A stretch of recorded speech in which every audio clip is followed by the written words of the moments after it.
I met a gypsy. Let's talk about the troll train stuff then. So like, who's it for? Who can do it? What do you offer? Like, what is the whole thing? Yeah, no, I appreciate you asking. So, listen, when I was racing, like I trained with a lot of different people and learned a lot. And then when I teamed up with John Wessling, we were kind of like, how can we, all this knowledge we've acquired over the last 15 years of racing, him as a coach, me as a racer, trial and error, like I was paying $3,000 to $5,000 a month for training plans, right, to train with these guys. And I'm like, how can we provide a more affordable training package, for all the things we've acquired and learned? And so we started Troll Training, this online program, just to provide like affordable training to the masses, essentially. And it's actually really, really cool. Just the people we've come in contact with, I would say our bread and butter is like the vet guy. Yeah. And it's funny because every vet guy reaches out like asking if our program's for them, and I'm like, you are like the guy. Yeah. 'Cause, they work 9 to 5, or they're juggling family, or they're racing on the weekends, or a weekend warrior. And I think that's where, if you look at our sport, you go out and you buy a $10,000 or $12,000 dirt bike, and then you have a motorhome and all this other stuff. We have a golf cart or a Ranger or whatever, and it's like, I'm like, hey, for like $100 a month, $25 a week, like we can get rid of that beer gut for you, so you don't get arm pump on lap 3, and you can enjoy riding your dirt bike, But so that's kind of where it started from. Is just essentially we were trying to provide affordable training and try to I think just grow the sport in terms of like smart training, right?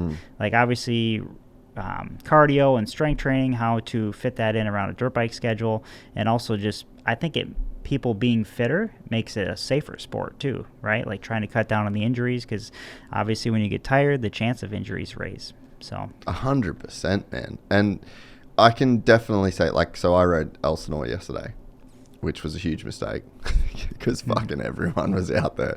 Thought it was like a little media open day. But I mean, I'm a good rider. I can get around tracks and I can ride decently well. I'm just not fit enough to enjoy it. And, the experience of getting fit for the World Vets and, how much more I enjoyed riding my motorcycle when I was fit enough to do it. It was just such a night and day difference, and to have both sides of that. And it's like, you're right, it's so expensive to just, even the barrier to entry to be in the sport is huge, and then to not enjoy riding once you've already committed is kind of a shame in a way, Yeah, like if you're going to dump all this money in and then you can only enjoy something for like 3 minutes, or what's an average lap time? Like 2 minutes. So maybe like 4 minutes in, you're toast. That's like kind of a bummer. You're spending like tens of thousands of dollars on that toy, essentially. So yeah, no. And then also just to keep people safe, I do think that being fitter makes you a safer rider. You can handle more. Like, I mean, dude, there's a lot of stuff getting thrown at us every lap, like kickers, whoops. Even so it's kind of funny. The Millville whoops obviously are pretty gnarly. They're kind of known for being rugged and physically demanding. And then you kind of go out of the Millville whoops and there was like some downhill rollers. And I was telling my dad, like last year, I'm like, dude, enough with the rollers, man. Like, I'm pretty fit and I'm feeling it, So yeah, it's just a really demanding sport for sure. I want to go back to even where we were started when it was like the whole fitness versus technique thing. There's also something to be said. So there's a saying, I wish I remember where I read it or heard it, but it says that fitness is the mother of all skill. So and it makes so much sense, right? Like, you think about the compounding effect, or the effect that compounding has. And if you're riding, and when I go back to why my brother was so much better than me, is like he could do so much more work on the bike. So on every time that we went and rode together, he would probably have rode 30% more than me. And that so adds up. You add that up over years and years and years and years, what you're left with is just like this chasm of a gap between those two people and where they ended versus where they started, And I think like just that right there is one reason to be fit on a motorcycle, is that you are going to be able to spend more time, more productive time on your motorcycle. And that's what I felt when I was doing that World Vets training, is I'd do a warm-up and then I'd do 220s and then I'd do another ride at the end that didn't really have anything associated to it other than like, I want to hit this section, I want to work on this. And the amount of bike time, and every time I got on the bike, I just felt like I could ride. There wasn't like that relearning period almost where like you'd had a bit of time off, your balance is a bit sketchy, you don't want to hit the inside rut because it takes a little bit more commitment, a little bit more effort. So it's like just the nature of compounding, like that you get to take advantage of by being fitter, is massive. Yeah, and I would even say, so I've noticed since I retired, I've kind of gotten into the marathon training, and my cardio fitness is probably almost the best it's ever been, simply because I'm not traveling and I'm consistently at home, and I can train literally like I'll train like 21 days in a row, take a day off, and go another 21 days. Like, damn, bro. Yeah, like I used to do like 6 days on, 1 day off, like take Sunday off every week. Whereas now I'm just like, train 30 days in a month sometimes. So that consistency of just stacking day after day after day, makes a big difference. And, at the end of the year, you look and you're like, oh, shoot, I trained 300 hours more this week, or I put 300 hours more on the dirt bike, and that adds up.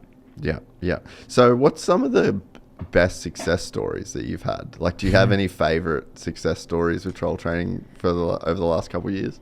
Oh, that's a good question. We've had like a lot of really like cool testimonials from our just vet guys. It's really cool to see the variety of people. Like we've actually had a fair amount of people from Australia, New Zealand, had a guy from Iceland, some guy racing the British races, GPs over there. Some guy hit us up about the Baja 1000, and like training for that. And then another guy hit us up from Minnesota training for the Iron Dog, which is a 2,600 mile snowmobile race in Alaska. Wow. And I was like up front with the guy, like, listen, I have no idea anything about this.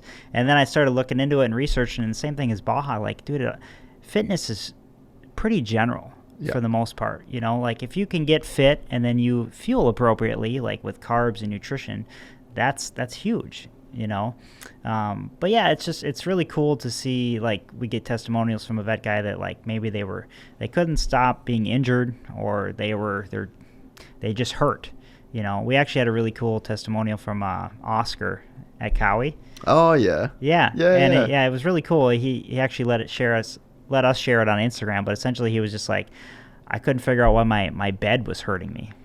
Like I wake up every morning, my bed's hurting me. And then I quickly realized like it's my body, and just simply staying fit, healthy, and active, like helps you to just like have less aches and pains, and so you're not like going to the doctor, getting a prescription, or like going to the chiropractor trying to fix it, like I really do think using your body helps you just feel better as a person. And it's cool that we've seen that with the athletes we've trained. They recognize that. That's awesome. And what about in the pro ranks? So you're also doing some work with some of the pro guys? Mm-hmm. Yeah. John was training with Jason Anderson for the last couple of years. Right now, we don't really know what. I think he's racing the first three for sure. But Marsh Banks and like Grant Harlan was one of our guys. John Short and Henry Miller and like Luca Marsalisi, Lorenzo Lacrucio. We've been fortunate to have a lot of really good amateur kids, or not amateur, pro guys. And it's fun to just kind of help provide some clarity. I think for some of those guys, I notice you kind of play the role of like psychiatrist. Like you're talking them off a ledge, like, listen, it's okay to take the day off, or like, hey, you're fine, take it easy. We're talking about bike setup or the mental side or nutrition.